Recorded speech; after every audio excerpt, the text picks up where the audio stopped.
Halo, perkenalkan nama saya Radot Marlitua Siombing, NIM 19052080. Nah, di sini saya berharap Bapak dan kawan-kawan semua masih dalam keadaan sehat, dalam perlindungan Tuhan, dan terjauh dari mara bahaya. Nah, untuk memenuhi ujian tengah semester yang diberikan Bapak dengan meresum lisan materi hukum tata negara mulai dari pertemuan pertama yang diupload ke YouTube. Nah, di sini saya mengenai yang pertama tuh kedudukan hukum tata negara. Seperti yang kita ketahui bahwa hukum-hukum di negara itu di negara kita itu bermacam-macam. Hukum tata negara, hukum perdata, dan hukum tata negara dan hukum-hukum lainnya. Apakah kita pernah bertanya apa kedudukan hukum tata negara itu di negara kita? Nah, di sini saya akan menjelaskan hukum tata negara itu merupakan bagian daripada hukum publik. Nah, seperti yang kita ketahui juga bahwasanya apabila suatu hukum itu merupakan bagian dari hukum publik, berarti hukum tersebut mengatur ataupun merangkup ataupun mengatur tentang hubungan antar warga negara dengan perlengkapannya. Dan selain daripada itu, apabila hukum tersebut sudah menjadi bagian hukum publik, tentu hukum tersebut mengatur tentang kehidupan bernegara dalam suatu negara. Oke. Jadi dalam sistem hukum nasional yang berlaku, hukum tata negara tidak dapat dipisahkan dari hukum-hukum lainnya. Karena apa? Dapat kita simpulkan bahwasanya apabila hukum tersebut sudah mengatur tentang hubungan masyarakat dengan masyarakat lain, sudah mengatur tentang masyarakat ataupun warga negaranya dengan perlengkapannya, maka tentunya dapat kita simpulkan atau dapat kita katakan bahwasanya hukum tata negara sangat berfungsi, dan dapat juga kita katakan bahwasanya hukum tata negara tidak dapat dipisahkan dari hukum-hukum lainnya. Dari hukum lainnya, bahkan dapat dikatakan bahwa hukum tata negara adalah yang menentukan haluan ataupun arah daripada suatu negara. Berarti kesimpulannya apa kedudukan hukum tata negara di negara kita itu sangat penting baik dalam warga negara,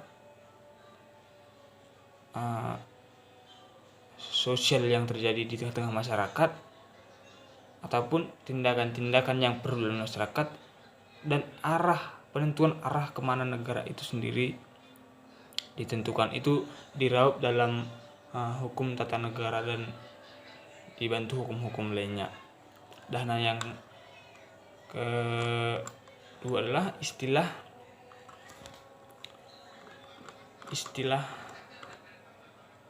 hukum dan pengertian hukum tata negara. Di Inggris dikenal hukum tata negara itu adalah constitutional law, karena hukum tata negara itu di Inggris sangatlah menonjol. Nah, sedangkan di Prancis menggunakan istilah droit konstitusional yang berlawanan ataupun yang bertolak belakang dengan droit administratif. Artinya di sini akan dibedakan antara hukum tata negara dan hukum administrasi negara. Begitu kira-kira. Dan pengertiannya dapat salah satu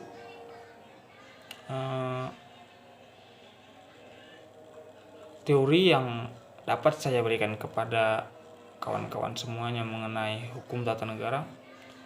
Hukum tata negara adalah hukum yang mengatur organisasi dalam sebuah negara ataupun dalam suatu negara.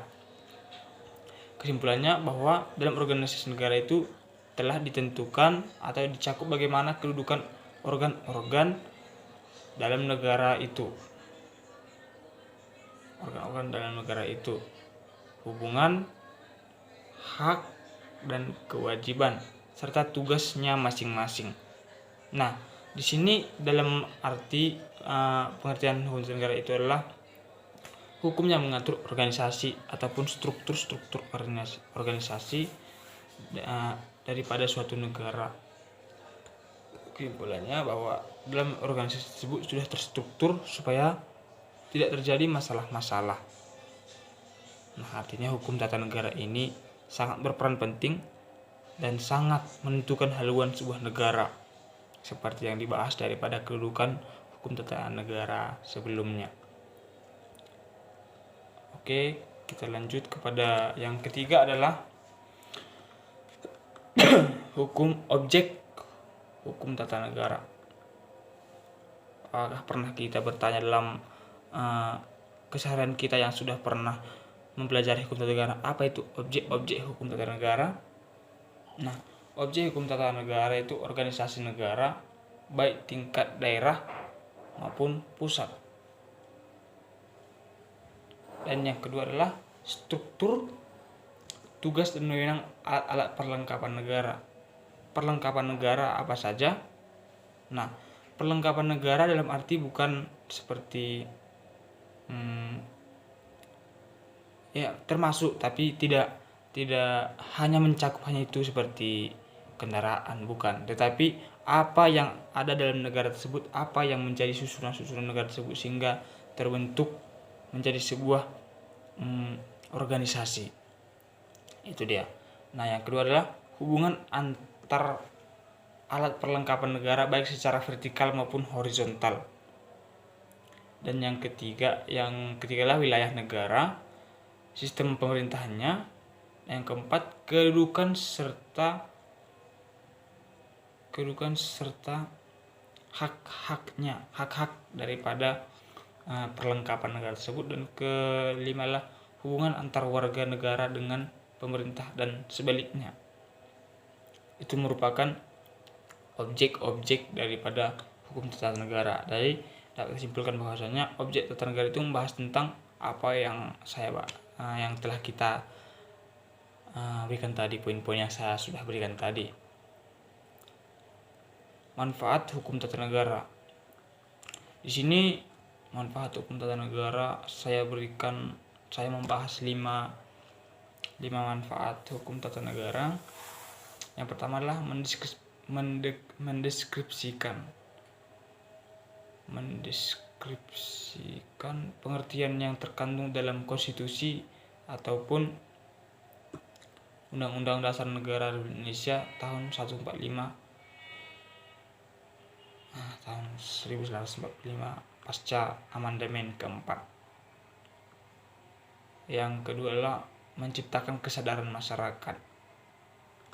Nah, manfaat hukum tata negara adalah menciptakan kesadaran masyarakat. Seperti yang ketahui pada saat sekarang ini perkembangan teknologi sudah semakin tinggi. Masyarakat sudah semakin mudah dalam menemukan informasi, mendapatkan trik-trik yang dimiliki orang lain yang jauh. Sebagai contoh, saya berada di Sumatera Barat dan seorang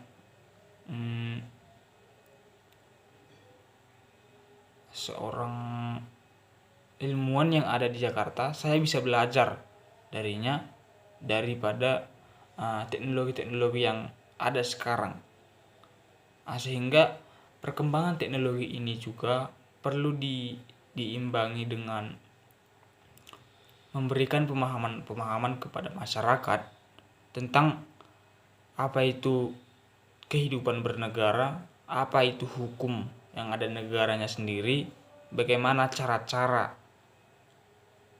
agar tidak melanggar hukum. Nah, itu merupakan salah satu manfaat dari hukum tata negara untuk memberikan kesadaran bagi masyarakat Indonesia terhadap hak dan kewajibannya sebagai warga negara. Nah, yang ketiga adalah membantu para pemuda agar dapat memahami secara garis besar ruang lingkup dalam kehidupan tata negara. Seperti yang ketahui, masyarakat ataupun generasi muda pada saat sekarang ini semakin hari semakin berkurang minatnya dalam membaca ataupun memahami sebuah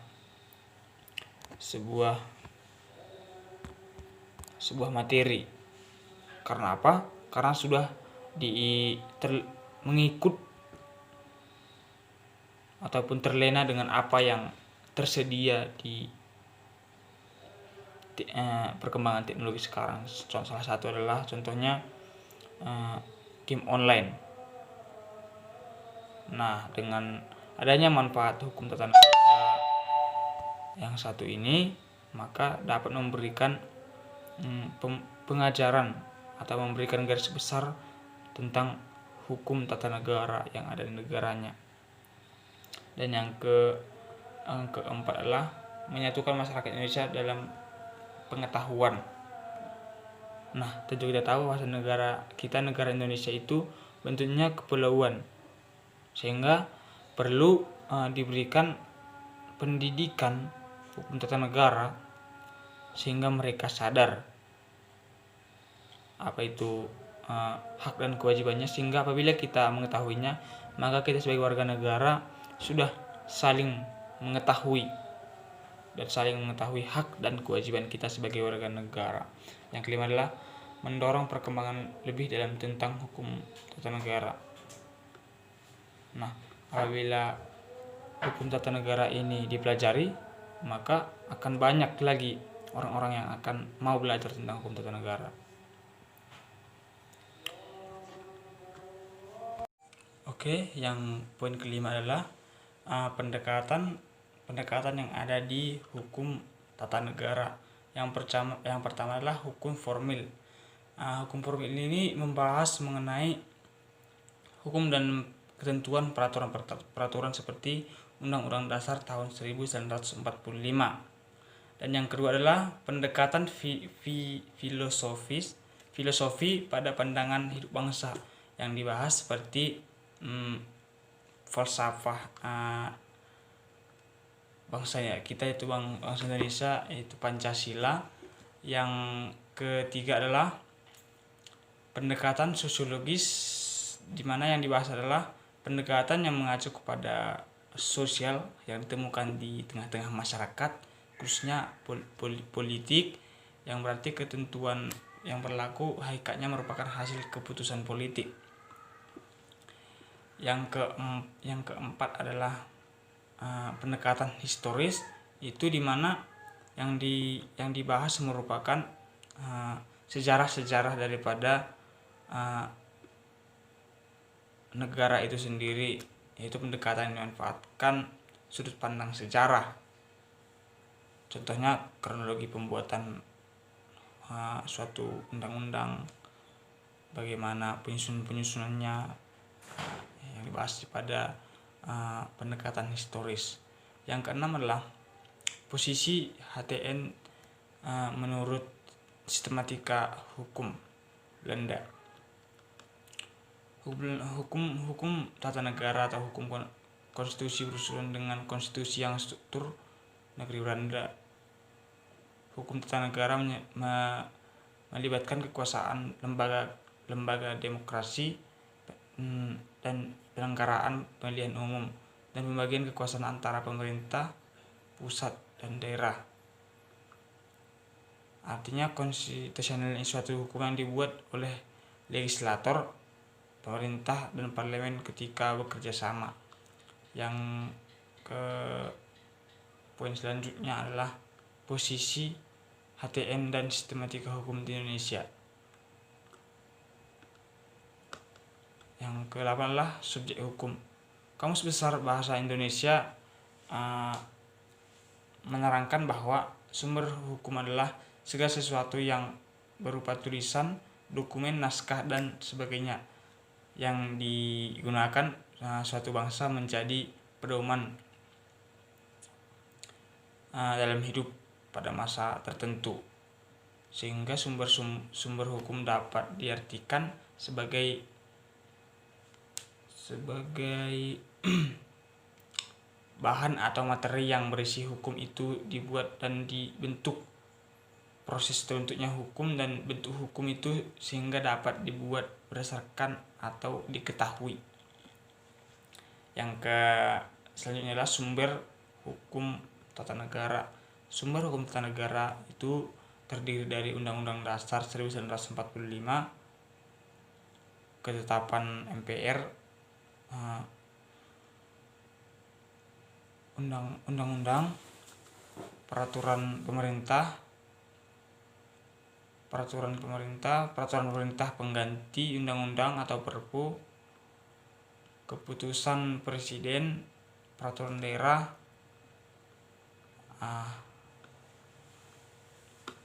yang selanjutnya adalah sejarah konstitusi.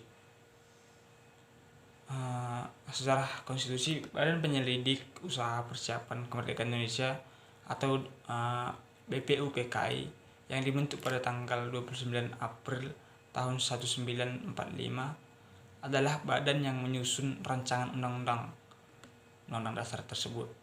Pada masa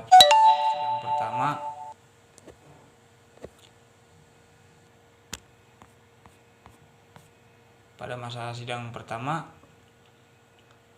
yang berlangsung pada tanggal 28 Mei hingga 1 Juni 1945, Insinyur ataupun presiden pertama kita yaitu Insinyur Soekarno menyampaikan gagasan tentang dasar-dasar negara yang diberi nama Pancasila pada tanggal 22 Juni 1945.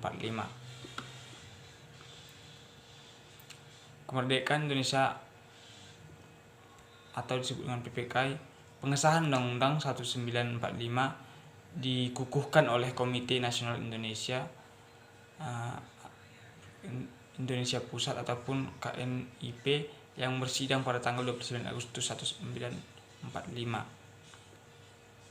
Akhirnya tanggal 18 Agustus 1945 PPKI mengesahkan Undang-Undang 1945 sebagai Undang-Undang Dasar Republik Indonesia.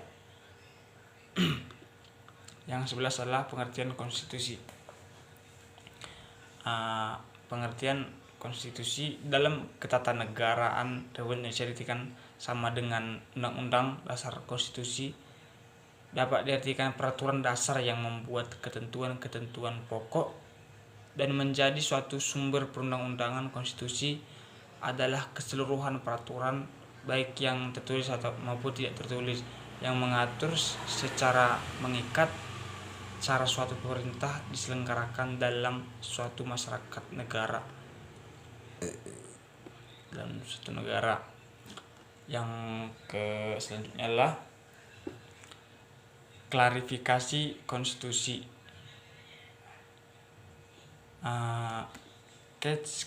Catchware melakukan klasifikasi konstitusi ke dalam 6 kategori yang lebih terperinci apabila dibandingkan dengan klasifikasi seorang yang merupakan juga seorang filsuf. Di sini konstitusi dibaginya menjadi yang pertama itu konstitusi tertulis dan tidak tertulis, dan yang kedua konstitusi lentur dan kaku, yang ketiga adalah konstitusi derajat tinggi dan bukan derajat tinggi, yang keempat adalah konstitusi serikat dan konstitusi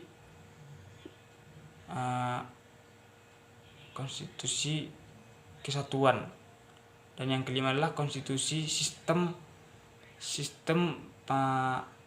presidensial dan klasifikasi sistem parlementer, dan yang keenam adalah konstitusi republik dan konstitusi kerajaan.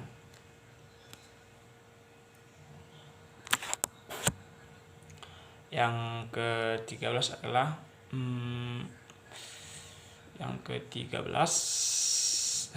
tujuan konstitusi.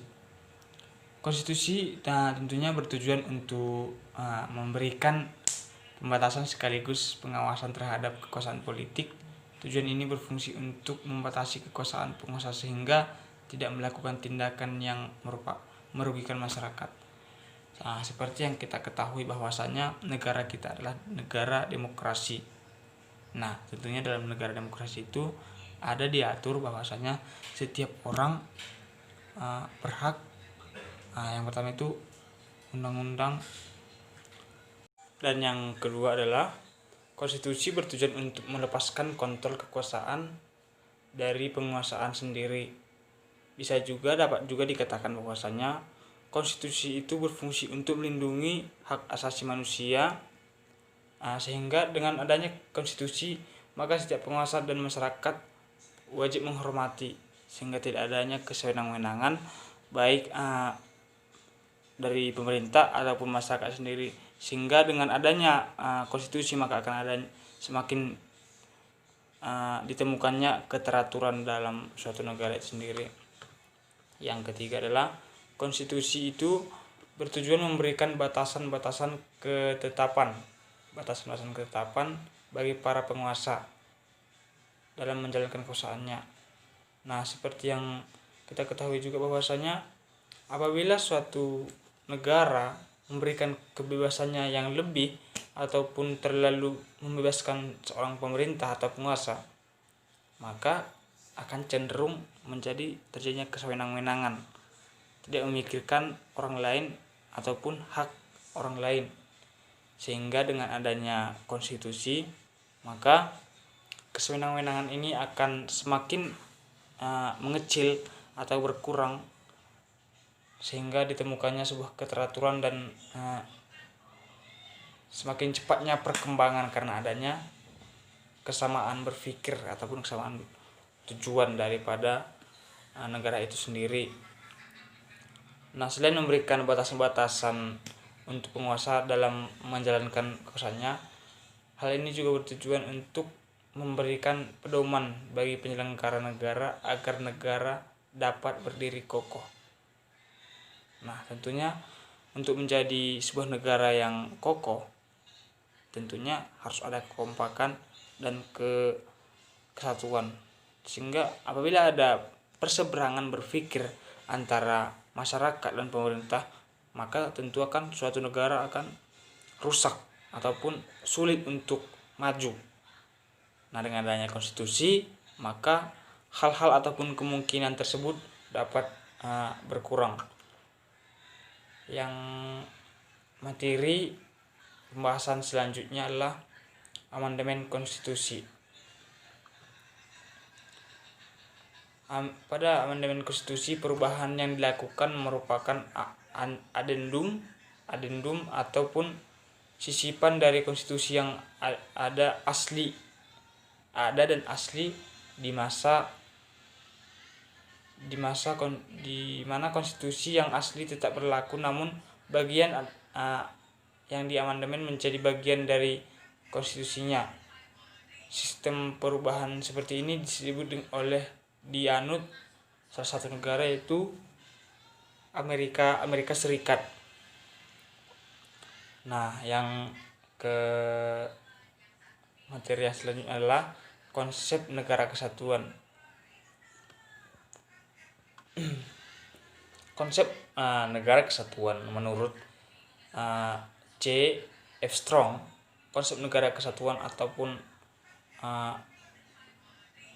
utilitarisme adalah struktur yang kekuasaan dan wewenang legislatif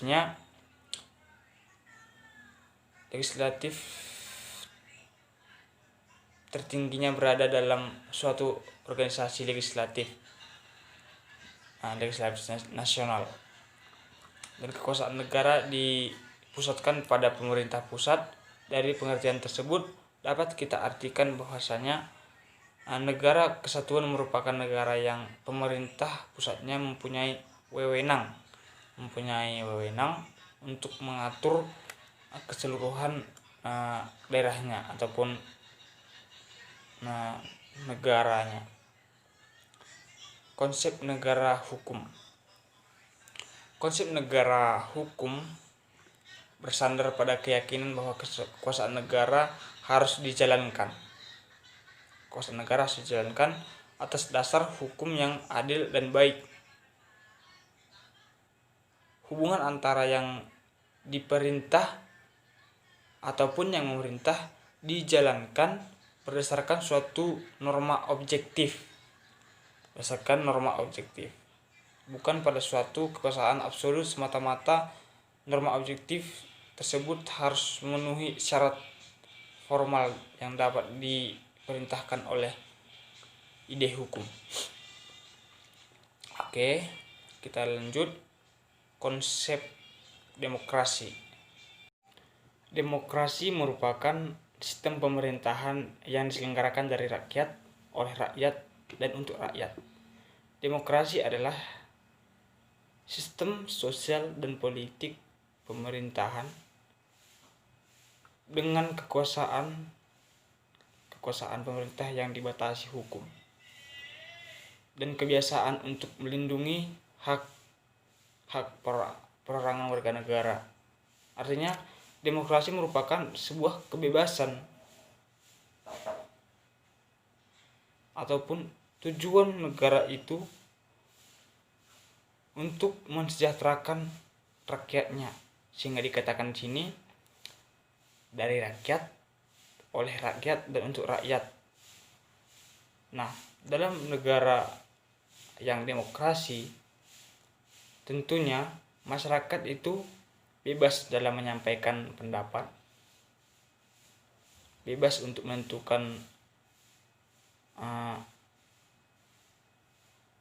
arah hidupnya, bebas memeluk agamanya, sehingga dapat kita kategorikan atau kita artikan bahwasanya sebuah negara yang menganut sistem demokrasi, masyarakat itu berhak untuk mengkritisi apa yang terjadi di negaranya. Sehingga dikatakan tadi sistem sosial dan politik pemerintahan. Nah, tidak lupa juga bahwasanya masyarakat juga memiliki hak dan kewajiban yang harus dilakukan dalam suatu negara. Yang materi selanjutnya adalah skema pembagian kekuasaan. Skema pembagian kekuasaan secara vertikal sesuai pada pasal 18 ayat 1 Undang-Undang Dasar 1945. Negara Kesatuan Republik Indonesia dibagi atas daerah-daerah provinsi, dan daerah provinsi itu dibagi atas kabupaten dan kota. Yakni tiap-tiap provinsi, kabupaten, dan kota itu mempunyai pemerintah daerah yang diatur dengan undang-undang berdasarkan ketentuan tersebut. Pembagian kekuasaan secara vertikal di negara Indonesia berlangsung antara pemerintah pusat dan pemerintah daerah. Berlangsung pula bagian kekuasaan secara vertikal yang ditentukan oleh pemerintahan pusat.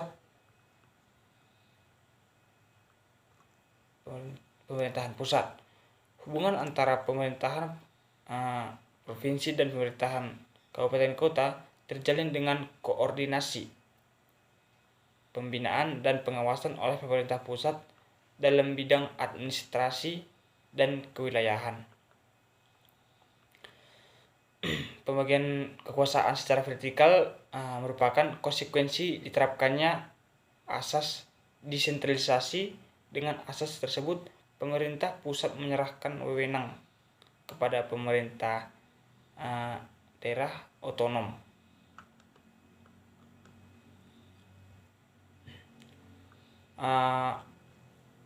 Pada daerah otonom dan mengatur sendiri urusan pemerintah di daerahnya, kecuali wewenang yang berkaitan dengan politik, luar negeri, pertahanan, keamanan, justisi, agama, moneter, dan fiskal pada ayat 18 Undang-Undang Dasar 1945. Pemerintah daerah menjalankan otonomi seluas-luasnya kecuali urusan-urusan pemerintahan yang oleh undang-undang ditentukan sebagai urusan pemerintah pusat. Yang ke-19, sejarah hukum tata negara sebelum merdeka. Pada masa ini Indonesia dikonstruksikan merupakan bagian dari kerajaan Belanda. Hal ini nampak jelas tertuang dalam pasal 1 Undang-Undang Dasar Kerajaan Belanda. Dengan demikian kekuasaan tertinggi di Hindia Belanda ada di tangan raja. Akan tetapi dalam pelaksanaannya raja atau ratu tidak melaksanakan kekuasaan sendiri di Hindia Belanda, melainkan dibantu oleh gubernur jenderal sebagai pelaksananya. Dan selain daripada itu, dalam pelaksanaannya melainkan dibantu oleh gubernur secara bersama. Mereka bertanggung jawab kepada parlemen. Ini merupakan sistem pemerintahan yang dipergunakan di negara Belanda dan sistem parlementer kabinet. Adapun peraturan perundang-undangan dan lembaga negara yang ada pada masa Hindia Belanda adalah yang pertama Undang-Undang Dasar Kerajaan Belanda tahun 1918. Dan di sini pada pasal 1 dikatakan Indonesia merupakan bagian dari kerajaan Belanda. Pasal 62, Ratu Belanda memiliki kekuasaan pemerintahan tertinggi atas pemerintah Indonesia. Oke, kita lanjut. Sejarah hukum tata negara setelah kemerdekaan. Sehari setelah kemerdekaan Indonesia, yaitu pada tanggal 18 Agustus tahun 1945, ditetapkanlah Undang-Undang Dasar Negara Republik Indonesia yang lebih dikenal dengan Undang-Undang Dasar tahun 1945. Persiapan penyusunan Undang-Undang Dasar telah dilakukan sejak bulan Mei tahun 45 dengan dibentuknya Badan Penyelidikan Usaha-usaha Persiapan Kemerdekaan Indonesia ataupun BPUPKI pada tanggal 29 April 1945. Setelah badan ini dilantik oleh Panglima Tentara Jepang, kemudian pada tanggal 29 Mei sampai 1 Juli 1945 diadakan sidang untuk mendengarkan pandangan umum dari anggota. Sebentar. Nah, materi yang selanjutnya adalah Undang-Undang Negara Republik Indonesia tahun 1945. Isinya adalah bahwa sesungguhnya kemerdekaan itu ialah hak segala bangsa, dan oleh sebab itu maka penjajahan di atasnya harus dihapuskan karena tidak sesuai dengan pri kemanusiaan dan pri keadilan.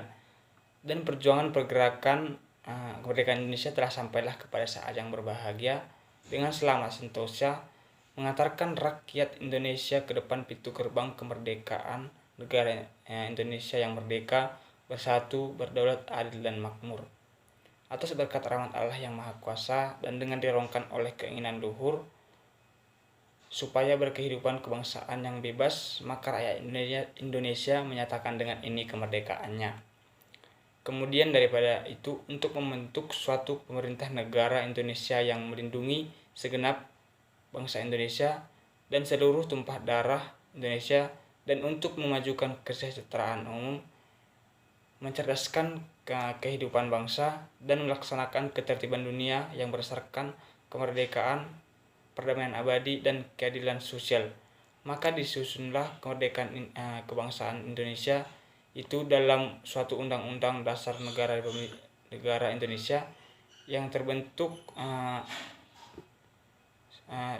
dalam susunan negara Republik Indonesia yang berdasarkan rakyat dengan berdasar kepada ketuhanan yang Maha Esa, kemanusiaan yang adil dan beradab, persatuan Indonesia, kerakyatan yang dipimpin oleh hikmat kebijaksanaan dalam perusahaan perwakilan, dan serta keadilan rakyat bagi seluruh rakyat.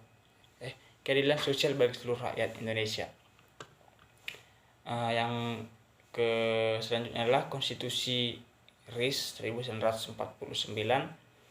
Konstitusi Republik Indonesia Serikat atau yang disingkat dengan RIS adalah konstitusi yang berlaku di Republik Indonesia Serikat sejak tahun 27 September 1949 hingga diubahnya kembali untuk Federal RIS menjadi Kesatuan Republik Indonesia. Pemberlakuan konstitusi ini tidak serta-merta mencabut Undang-Undang Dasar 1945 karena perbedaan ruang lingkup penerapannya. Konstitusi Republik Indonesia Serikat terdiri atas kemukadiman, isi dan piagam persetujuan ini. Isi Konstitusi Republik Indonesia Serikat terdiri 6 bab dan 197 pasal. Kapan berakhirnya RIS? Pada April 1950 diadakan konferensi antara RIS negara Indonesia Timur dan negara Sumatera Timur. Keputusannya adalah membentuk negara kesatuan dan negara Indonesia. Provinsi Jakarta harus dibubarkan pada 19 Mei 1950. Hatta dan Perdana Menteri Republik Indonesia Abdul Halim sempat membubarkan Republik Indonesia untuk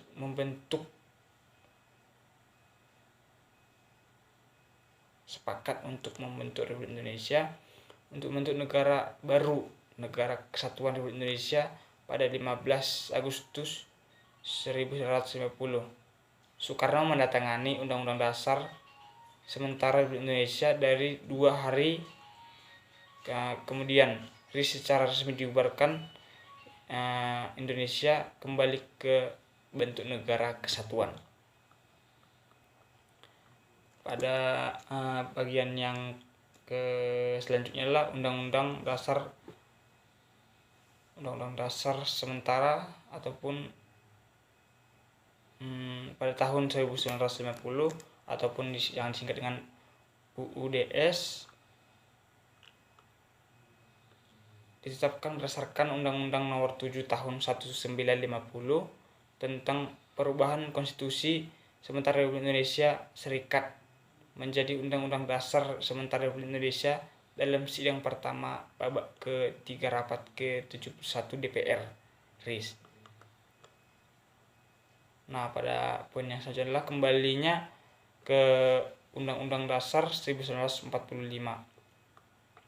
Undang-Undang Dasar sementara Republik Indonesia atau dikenal dengan UUDS tahun 1950 adalah konstitusi yang berlaku di negara Republik Indonesia sejak 17 Agustus 1950 hingga dikeluarkannya Dekret Presiden 5 Juli 1959.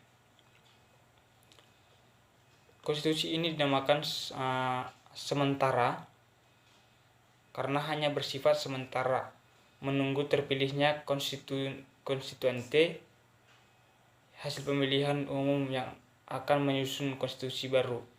Pemilihan umum 1955 berhasil memilih konstituante secara demokratis, tetapi konstitusi gagal membentuk konstitusi baru hingga berlarut-larut pada tanggal 5 Juli 1959. Presiden Soekarno akhirnya mengeluarkan dekret Presiden 5 Juli 1959 yang antara lain berisi kembali berlakunya Undang-Undang Dasar 1945. Oke, demikianlah pemaparan materi yang Bapak berikan kepada saya, kepada kami dan kepada kelas kami. Semoga kekurangan daripada penyampaian materi saya secara lisan dapat dimaafkan. Dan dalam pencapaian selanjutnya kami akan berusaha lebih giat untuk memahami dan lebih mampu menerapkannya ke dalam keseharian kami sebagai warga negara. Sekian dan terima kasih.